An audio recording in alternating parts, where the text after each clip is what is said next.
After listening to the president yesterday, I'm making some very bold statements, but they're important.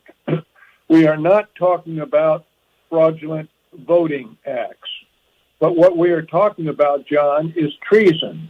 When you coordinate 6 to 10 states using cyber warfare to change the outcome, these are treasonous acts. They're not dirty deeds or fraudulent voting. They're treasonous acts, punishable by death. They are trying to take over our government. When you use cyber warfare, as you've seen in the domain voting systems, as well as the CIA rogue systems that they've used, Hammer and Scorecard, which we've talked about. In addition, you have no FBI or DOJ prior investigation, to my knowledge. And finally, the Cyber Warfare Infrastructure and Security Agency, headed up by a guy by the name of Chris Krebs, was saying it was the perfect election, no discrepancies. He's got to be an idiot, but most of all, he's guilty of treason, and the president fired him. He is part of the cabal that has created this major attack, this major warfare, and it is warfare. It's hybrid warfare in the 21st century, using cyber warfare and other techniques to change a government without a shot being fired. And that's what is so serious about this. And getting those Dominion voting machines and impounding them before they change the software is extremely important. Now, what I believe the president should do, he should declare today a national emergency and declare the state of emergency using his executive order dated September 12, 2018, declaring a national emergency if there's foreign influence, because we know there is Chinese, Russian, and Iranian influence on this election. And he should use that. He should suspend habeas corpus, just as Lincoln and FDR did when they met national tragedies and emergencies like this. The Democratic perpetrators, as well as the Russians, the Chinese, and the Iraqis, have not disguised this cyber war on America. It's blatant.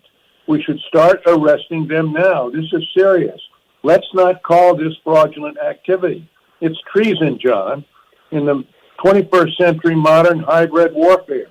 We must suspend the Electoral College and the inauguration on the 20th of January until we get this resolved.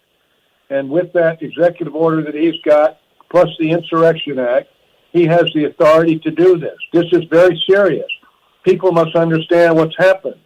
This nation's government is being stolen, and it's not through some small criminal acts. It's through treasonous acts. And I would also declare martial law. It won't affect the American people except those people like Antifa and BLM that are going to start rioting once they know they've been had. They know they've been had. What they're surprised is the mainstream media, except for people like you, John, are ignoring it. Fox News ignored it. Finally, they had a little bit on it today, but if it wasn't for Newsmax and One American Network on the television side, we'd have nothing. So I'm saying, American people, let's rise up.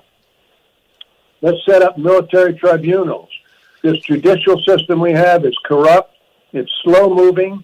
The Founding Fathers had never heard of cyber warfare, but they had heard of the oath that we take to defend the Constitution of the United States against all enemies, foreign and domestic.